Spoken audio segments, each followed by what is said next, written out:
famille, marié.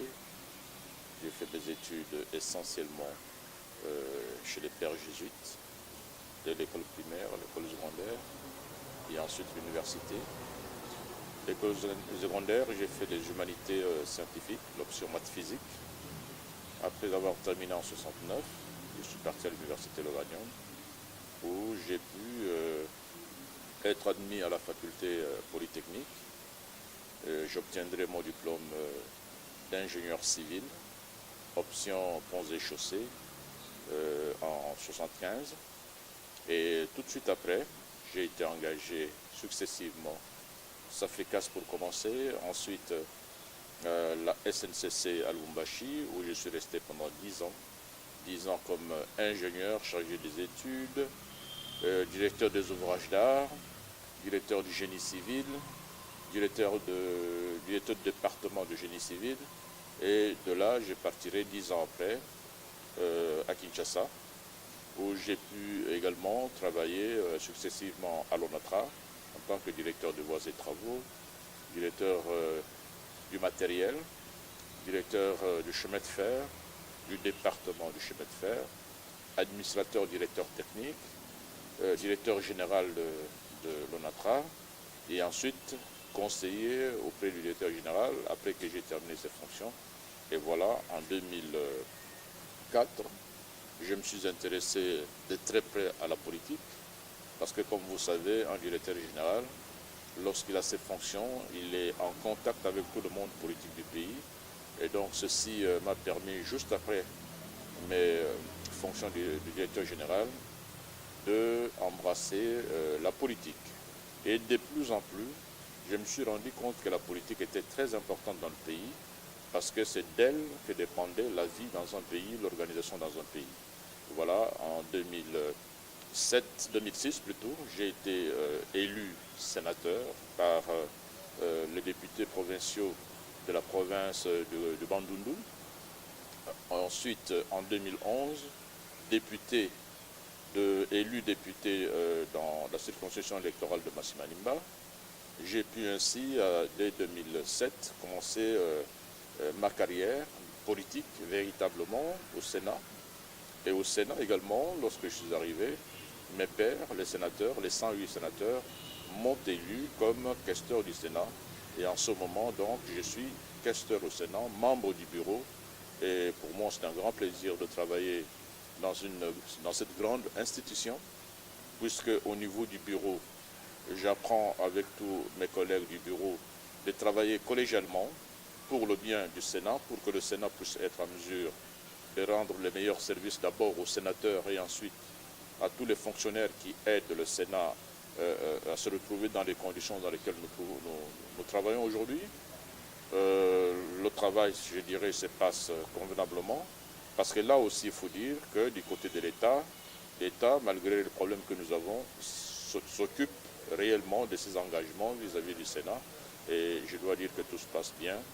Je suis également, comme vous le savez, membre d'un parti politique depuis 2005, la Convention des démocrates chrétiens, où je suis resté pendant toutes ces années pour partager surtout les valeurs chrétiennes. Notre grand souci a été de voir comment finalement utiliser ces valeurs chrétiennes dans la vie politique. Nous avons pu le faire avec tous les têtes couronnées de ce parti politique.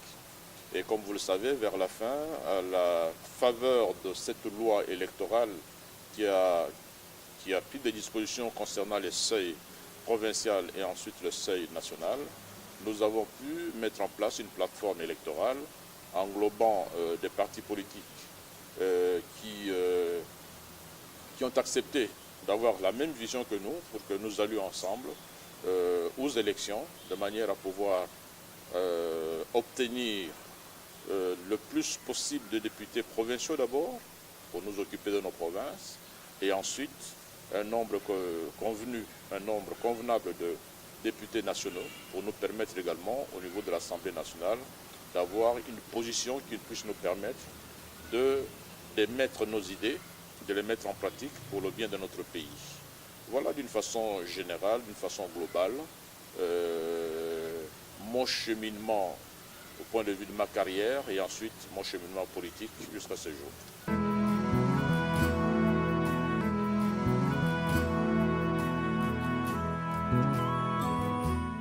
Mon objectif est très précis. D'abord, vous devez savoir que tout au long de ma carrière, j'ai été heureux de servir mon pays. Je l'ai servi avec conscience parce que, comme vous le savez, à l'époque où je suis parti à l'Ovanium, on insistait sur le fait que la science sans conscience ne vaut rien. Ajoutant à cela toute la discipline que j'ai pu acquérir au niveau de ces institutions dont j'ai parlé tout à l'heure, notamment chez les pères jésuites à qui je rends vraiment hommage pour nous avoir donné cette formation, j'ai gardé une ligne de conduite. Je me suis toujours dit, dans tout ce qu'on entreprend, sans discipline, dans le désordre, on ne peut rien faire. Et au fur et à mesure que j'ai travaillé, j'ai constaté qu'il manquait quelque chose dans notre pays. Parce qu'effectivement, nous disons tous, notre pays, c'est un pays qui est gâté par le Seigneur, compte tenu de ses potentialités du sous-sol, mais que sa population, elle est très pauvre. Et notre population est très pauvre. J'en ai, moi, personnellement, l'occasion, parce que vous savez que tous les week-ends, je suis dans l'arrière-pays, dans la province, pour vivre avec la population. Ayant constaté que ce pays-là, qui dispose de tous les moyens lui dotés par le Seigneur, mais qui ne parvient pas à faire sortir cette population de la misère, et je l'ai constaté non seulement moi-même, mais tous les amis avec qui nous avons grandi. Vous savez que j'ai été à l'Ovanium, enrôlé à l'armée, et la raison d'être de cet enrôlement, ça a été justement une revendication. Ça a été une révolte déjà à l'époque de Mobutu, parce que nous sentions que le pays était sur une mauvaise pente. Nous, étudiants à l'époque, nous avons manifesté cela, et malheureusement, cela n'a conduit à rien. Si bien que finalement, le régime Mobutu a duré plus de 30 ans, et nous connaissons les conséquences. Quoique ce régime nous a également donné la possibilité de cette unité, de cette unification de notre pays. Donc c'est important, mais sur le plan économique, je dois dire que depuis notre indépendance, le décollage est très difficile. Et on se pose la question, pourquoi ce décollage est difficile, alors que, comme vous le savez également, depuis l'indépendance, le pays a formé énormément de gens sur le plan scientifique, sur le plan politique, dans tout le domaine. Mais malheureusement, ces hommes, nous constatons également, ne sont pas utilisés, ne sont pas encadrés dans leur travail. C'est pour ça que, ayant constaté cela, plutôt que de se plaindre tout le temps sur cet état de choses qui est malheureux, plutôt que de mettre tout le temps des jérémiades à cela, nous nous sommes dit, puisque nous avons été formés, puisque nous avons l'expertise, puisque nous avons également acquis cette conscience au niveau de nos formations et pendant le travail, parce que nous avons pu travailler également pendant une période, notamment avec les Belges, où il y avait une discipline totale dans ce que nous faisions, je me suis dit finalement, pourquoi ne pas un jour, compte tenu de l'importance de la politique dans un pays, pourquoi ne pas un jour mettre tout ce bagage que j'ai acquis à la disposition du pays? Parce que, comme vous le savez, tout ce parcours, pendant tout ce parcours, le pays a dû investir pour nous. Le pays a investi énormément, non seulement pour moi, mais pour également tous les collègues que je connais qui possèdent de bagages intellectuels ces bagages peuvent être mis à la disposition de notre pays. Et je pense qu'il est grand temps, avant que le Seigneur nous appelle, je voudrais vraiment m'offrir au pays. Je voudrais me mettre à la disposition de mon pays pour que tout ce que j'ai appris puisse être mis à la disposition du pays pour une fois et que ce pays-là puisse sortir de l'impasse où nous nous trouvons aujourd'hui.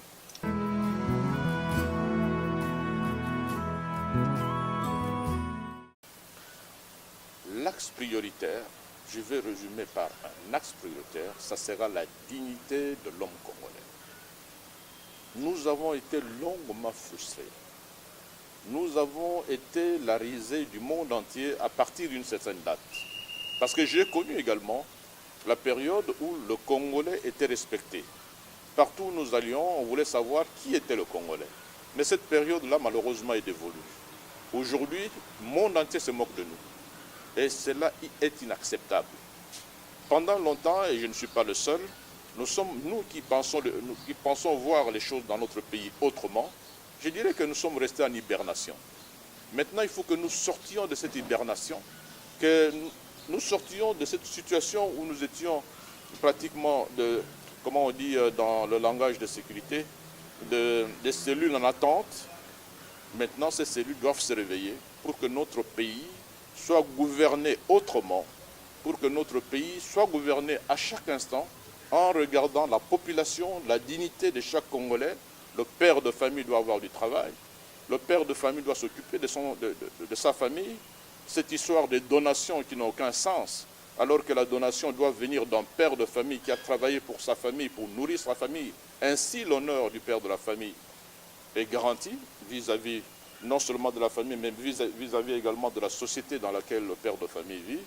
Je pense qu'en donnant cette responsabilité aux politiques pour que la famille devienne réellement une famille, que l'homme congolais soit restauré dans sa dignité, déjà, le pays aura un autre visage, une autre image. Et nous pensons d'abord cela. Ça, c'est vraiment la ligne maîtresse dans tout ce que nous ferons, dignité de la famille. Alors, vous allez me poser sûrement des questions dont vous voulez entendre les réponses. Refonder notre État, gouverner autrement, restaurer cette démocratie qui est le système politique que nous avons librement choisi. Système politique qui a ses exigences. Et il faudra que, au niveau de toute la population, du sommet à la base, que nous puissions respecter nos lois, que nous puissions respecter notre loi fondamentale. C'est pour ça que je ne cesse d'insister. J'ai été personnellement, en tant que parlementaire, touché par le fait que nous mettons beaucoup de temps pour voter des lois. Nous prenons toutes les dispositions pour que les lois soient votées pour l'intérêt de notre pays. Mais qu'est-ce qu'on constate? Des interprétations dans tous les sens. Et finalement, ça nous amène dans des situations où il y a indéfiniment des discussions politiques. Alors que la politique toute seule, à elle toute seule, ne conduit à rien. La politique doit être collée à l'économie. Nous faisons la politique pour que l'économie du pays se redresse et que la population puisse bénéficier de tous ces bienfaits de l'économie. Et c'est ce que nous allons viser. Nous allons voir comment faire de l'intégration nationale de notre pays en y mettant des infrastructures, en faisant en sorte que l'unité du pays, dont les premières prémices ont été posées par le président Mobutu, que cette unité devienne réellement effective par je dirais, des infrastructures, par cette liaison qui doit se faire à l'intérieur du pays, dans tous les sens, et dans tout ce que je viens de dire, évidemment, la sécurité dans notre pays, la défense de notre pays doit occuper absolument la toute première place, parce qu'à l'intérieur du pays, nous ne pouvons pas travailler si nous ne sommes pas en paix. Et nous ferons tout pour que nous ayons toutes les conditions de paix dans notre pays.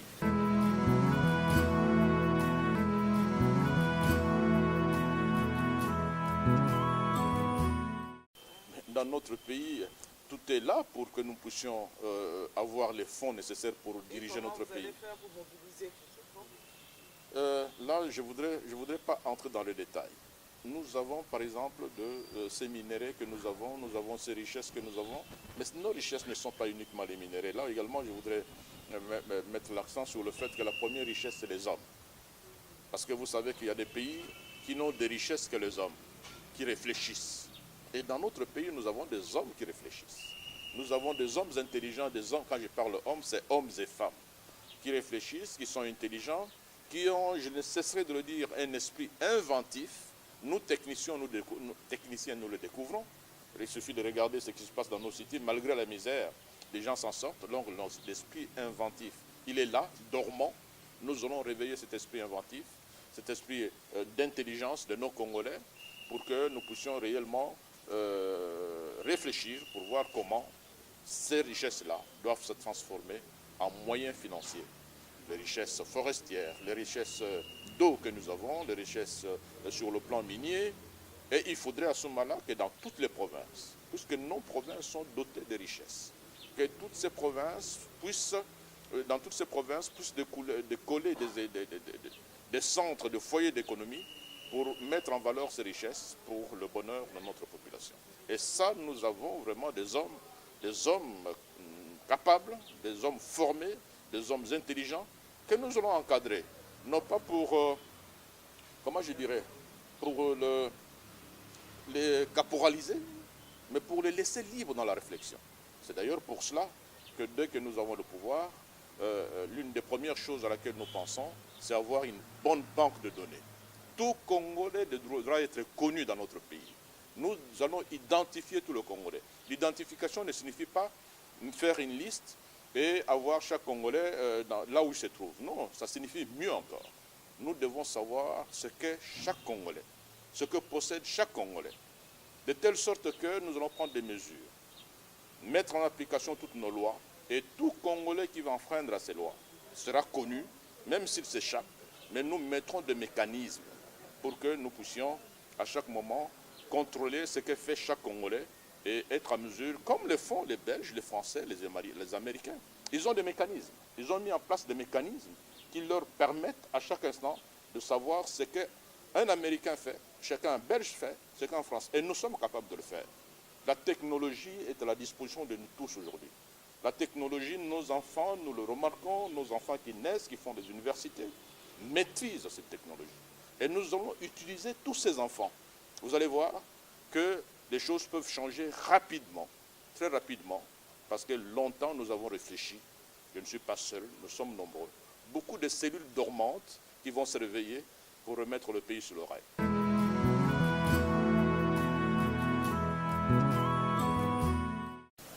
La technologie ne doit pas être utilisée n'importe comment.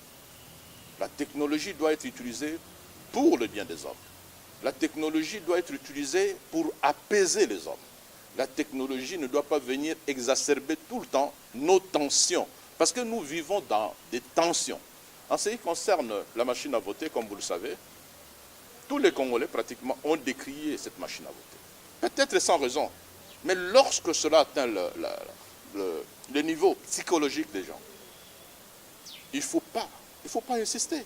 Parce que nous disons que les élections constituent la seule activité où tous les Congolais doivent être d'accord pour qu'après les élections, nous soyons tous apaisés et que nous puissions voir maintenant la reconstruction de notre pays. Mais si après les élections, nous nous remettons dans des discussions comme nous le faisons maintenant sur le plan politique, combien d'années avons-nous passé uniquement pour parler politique, et quelle politique? Il est grand temps que cette politique nous conduise vers l'organisation afin que l'économie de notre pays décolle. Et la technologie, elle est importante, mais il faut l'utiliser en bon escient.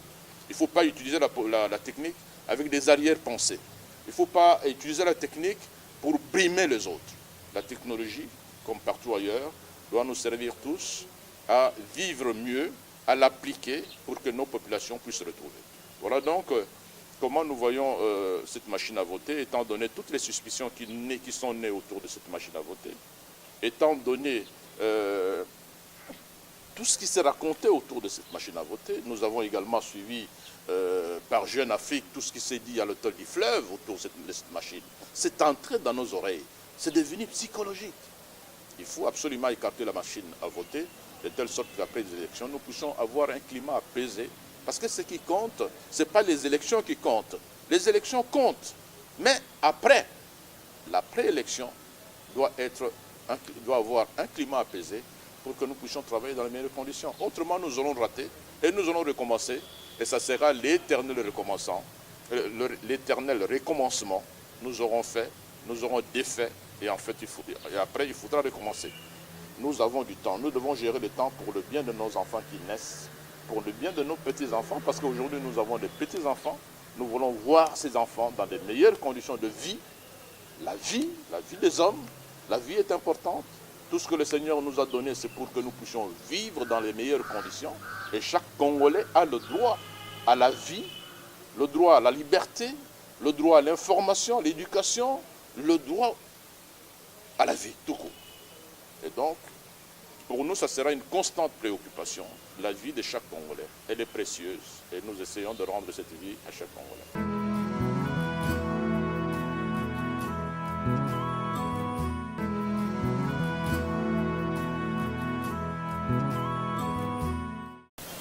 La CENI doit prendre ses responsabilités. je suis membre du bureau du Sénat. Déjà au début, lorsqu'il y a eu des doutes sur cette machine, nous avons dit qu'il est grand temps de régler le problème de la machine à voter. Parce que, je le répète, les élections ne constituent pas une fin en soi. Le but à atteindre, le but ultime, c'est la paix après les élections. Parce que si nous recommençons encore, ce sera grave pour les politiciens, parce qu'ils vont porter une grande responsabilité. Et donc, la CENI doit absolument prendre en compte cet élément qui est un élément important.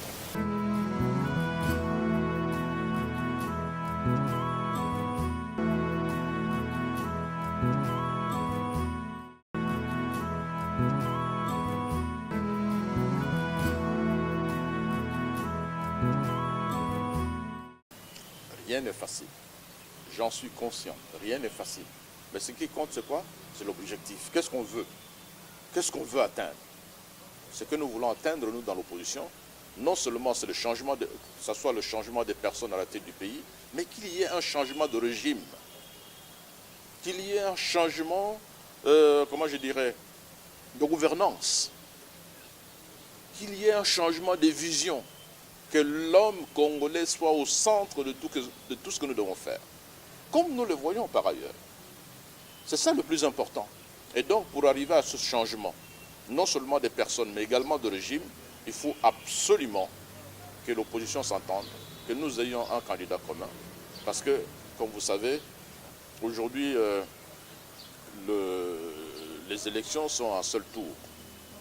Et donc, si nous voulons qu'il y ait un changement de régime, qu'il y ait une alternance politique et une alternative, il faut absolument qu'il y ait des personnes qui ont une autre vision pour conduire le pays. Parce que changer des personnes dans le même système, dans le même régime, rien n'ira. Et ça sera l'éternel recommencement. Vous connaissez les mythes décisifs? Vous arrivez sur la montagne, vous retournez et vous remontez avec votre poids et vous commencez à pousser de nouveau. Ça, ce n'est pas la vie des hommes. Les hommes doivent sentir qu'on est en train d'évoluer, qu'on est en train de partir. Et pour partir, pour évoluer, pour progresser dans notre pays, il faut absolument qu'il y ait des hommes qui aient une autre vision, une autre façon de voir le bien-être de la population. Bien-être, bien-être, bien-être de la population.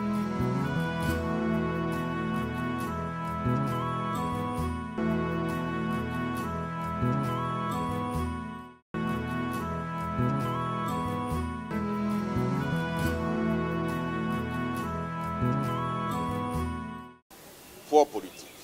Eh bien, les Congolais vont commencer de plus en plus à découvrir qu'ils ont mieux que ce qu'ils ont vu jusqu'à présent. Je ne suis pas le seul. Je ne cesserai de l'insister. Je ne cesserai d'insister sur cela. Nous sommes nombreux. Les cellules dormantes congolaises intelligentes, qui ont le véritable poids, compte tenu de leur vision, ces cellules sont nombreuses. Elles sont dormantes. Et je vais appeler à ce que ces cellules dormantes se réveillent. C'est le moment de bâtir notre pays. Nous avons regardé, nous avons contemplé, nous avons assisté sans réagir, mais nous disons qu'il est grand temps. Et je lance un appel à toutes ces cellules dormantes que je connais, qu'elles se réveillent et ensemble, nous allons démontrer que nous avons un véritable poids politique. Non seulement un poids politique basé sur une popularité, mais un poids politique basé sur l'expérience, sur la formation, sur l'instruction, sur la conscience de gouverner autrement, de gouverner dans la transparence. Voilà, c'est ça le véritable poids politique. Et nous l'avons. Et ils vont le découvrir. Les Congolais vont le découvrir de plus en plus. Je ne citerai que pour apéritif, je dirais, tout ce que nous avons fait. Nous avons été dans les entreprises, nous avons travaillé, nous avons démontré le peu qu'on peut faire avec le peu de moyens qu'on a. Maintenant que nous aurons les moyens au sommet de l'État, nous démontrerons également ce que nous savons faire. Et ça sera programmé. Chaque année, nous ferons le compte. Chaque année, nous dirons qu'est-ce que nous allons faire l'année suivante. Et nous ferons le compte à la fin de chaque année. C'est comme ça que moi, j'ai été formé. C'est comme ça que ces cellules dormantes dont je parle ont été formées. Nous allons les réveiller et nous travaillons tous ensemble, avec le même esprit, gouverner pour la restauration de la dignité du Congolais. Gouverner autrement, dans l'alternance politique, dans l'alternance du système pour que les Congolais vivent mieux.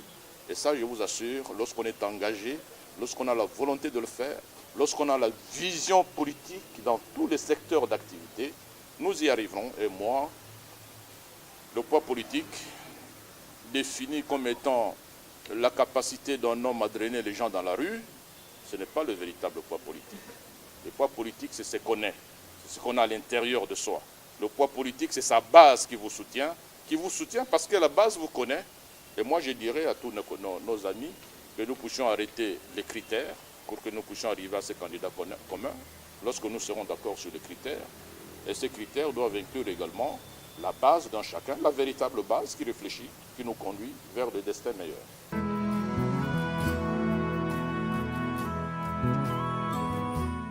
Nous en avons parlé longuement.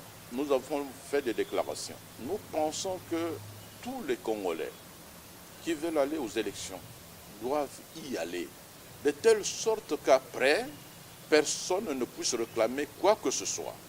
De telle sorte qu'après, nous soyons tous d'accord sur ceux qui vont être élus et que nous puissions leur donner le feu vert pour diriger le pays.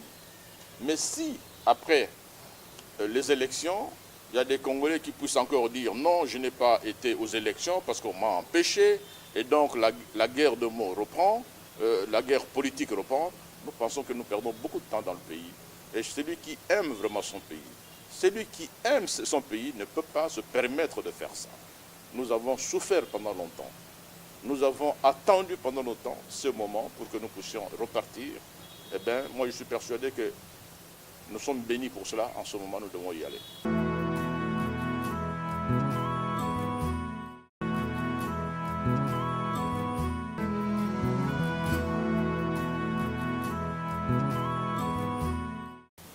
Chacune de nos provinces a des potentialités. Chacune de nos provinces a des hommes et des femmes à mesure de faire le travail que lui demande la nation. Chacune de nos provinces a des infrastructures qui malheureusement ne répondent en rien à ce que nous devions faire. Donc nous allons essayer de relever toutes les provinces, de manière à ce que dans le pays il y ait un équilibre. Dans le Bandundu, la grande richesse, vous savez, c'est l'élevage, c'est l'agriculture. Mais également le pétrole qu'on a découvert. Mais également des mines qui sont dans le Grand Bandundu. Eh bien, ces richesses, à l'instar des autres provinces, devront absolument être exploitées de manière à ce que le Bandundu également, comme la province du Kasaï, qui a de richesses également, vous savez que le Kasaï aujourd'hui a même le nickel qu'on vient de découvrir. Toutes ces choses-là, tous ces minéraux, toutes ces richesses, nous devrions faire en sorte que ce soit là où se trouvent ces richesses, soit des pôles également, des pôles de développement. Et avec toutes les infrastructures qui vont suivre, nous allons mettre dans le pays non seulement des infrastructures sans but, mais ce sera des infrastructures qui vont coller à ces pôles de développement, de telle sorte que rapidement nous puissions également rentabiliser ces infrastructures, parce que, vous savez, les infrastructures coûtent énormément cher. Et cela dans toutes les provinces. Je peux les citer une à une, vous verrez que nos provinces sont dotées des moyens nécessaires pour pouvoir se développer. Mais il faut des hommes, il faut une vision politique globale, il faut rassurer tout le monde dans une paix où les gens ne pensent qu'au développement et pas au coup à gauche ou à droite. Mais le développement, ce sera le maître mot pour la dignité du peuple congolais, pour la dignité de chaque citoyen congolais.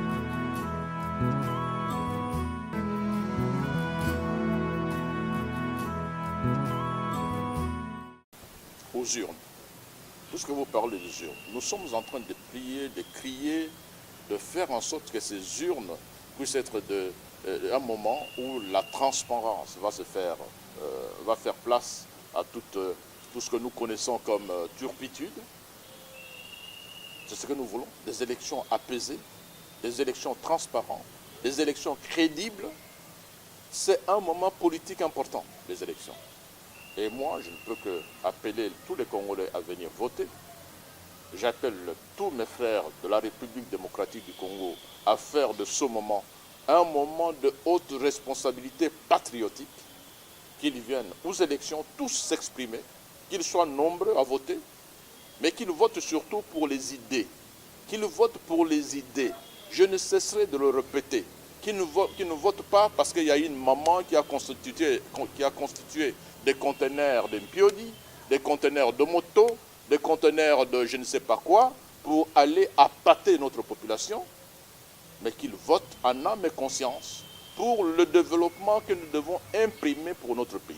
Donc, j'appelle tous les Congolais de se rendre d'abord nombreux aux élections et de voter pour les idées, de voter pour les hommes qui ont des idées claires et nettes sur le développement de notre pays.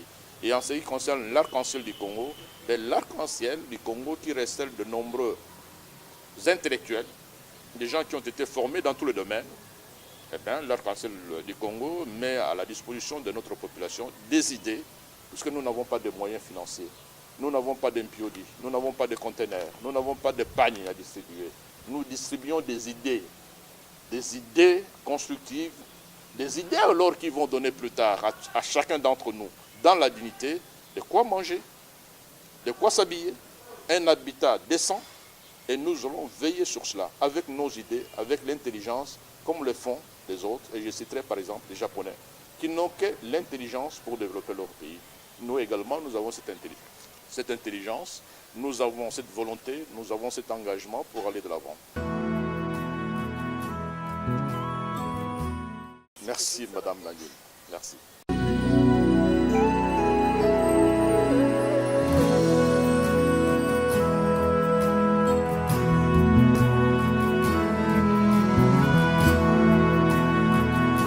Thank you.